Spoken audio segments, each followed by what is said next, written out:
JEE mains 2024 session 2 का result जारी हो चुका है। इस बार रायपुर एलन इंस्टीट्यूट के छात्रों ने अपना परचम लहरा दिया है। इस बार रायपुर के भाग्यांश साहू ने 99.98% से हासिल कर स्टेट टॉप किया है।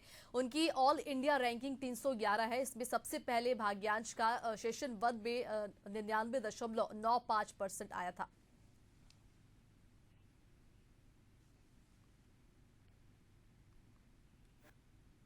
जब लोग खामोशी से मेहनत करते हैं तो सफलता शोर मचाती है। जेईई ने रिजल्ट जारी कर दिया है और छत्तीसगढ़ के टॉपर जो हैं वो हमारे साथ भाग्यांश हैं।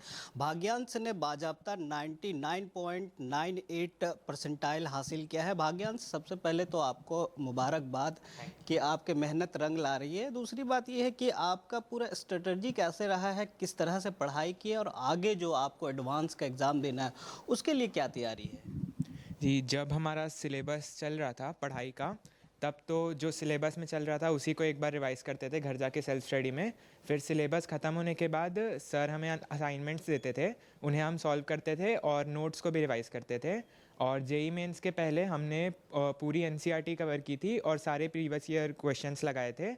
उससे बहुत हेल्प मिली जेईई मेंस के लिए।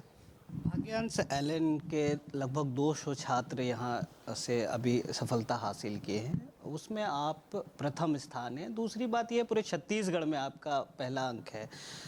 क्या आप कितना मेहनत करते थे? आपका यहाँ के टीचरों का सपोर्ट किस तरह से रहता था? आप घर में कितना पढ़ाई करते थे और क्या पूरा घटनाक्रम रहता था आपके साथ? कितना वक्त बिताते थे अदर काम में या पढ़ाई में कितना वक्त बताते, उसके बारे में बताइए। अभी जेईई मेंस के जस्ट पहले तो 12 घंटे के आसपास पढ़ाई होती थी। उनमें से 9-10 घंटे एलन में ही पढ़ाई करते थे।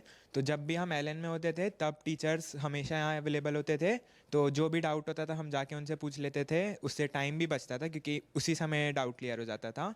और घर में जाके फिर सुबह सुबह पढ़ लेते थे जो भी था, और फिर रात को 8 बजे के आसपास यहाँ से निकलते थे। तब घर जाके खाना वाना खाते थे और जनरली सो जाते थे। बट कभी कभी माइंड रिफ़्रेश करने के लिए मैं चेस भी खेलता था और पढ़ाई का वही रूटीन था। सुबह 5 बजे से उठ के पढ़ाई। कितना घंटा पढ़ाई? घर में 3 घंटे के आसपास सुबह। सोशल मीडिया अभी सबसे ज़्यादा पढ़ाई के लिए बाधक बन रहा है, वो सोशल मीडिया, उससे किस तरह से निपटना चाहिए? सोशल मीडिया से तो जितनी दूरी बना सकते हैं उतनी दूरी बनानी चाहिए। जैसे आप सोशल मीडिया ना देखे करके अपने अकाउंट से डिलीट कर दें, अनएक्टिव कर दें। और एक और चीज़ ये है कि आप अपने पेरेंट्स की सहायता ले सकते हैं इसमें। आप अपने मोबाइल का पासवर्ड या सोशल मीडिया का पासवर्ड सेट कर दीजिए जो सिर्फ आपके पेरेंट्स को पता है, और आपके पेरेंट्स फिर रेगुलेट करेंगे कि आप कब सोशल मीडिया यूज़ कर रहे हैं और कब नहीं। तो आप चाह कर भी भटक नहीं सकते उस रास्ते से।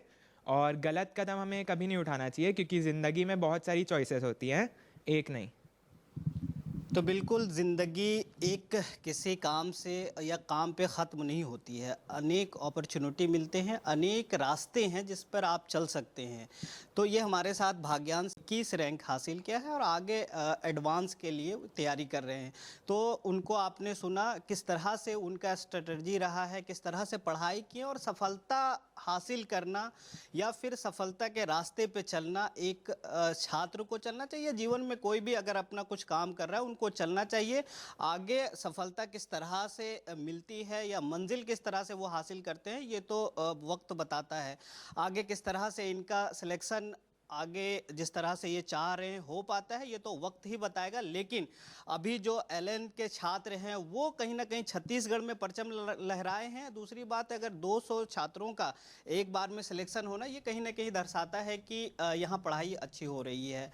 आगे वक्त बताएगा कि किस तरह से यहाँ के छात्र एडवांस में अपना परचम लहराते हैं, ये तो वक्त ही बताएगा। कैमरा पर्सन दीपेश के साथ इम्तियाज, एशियन न्यूज़, रायपुर।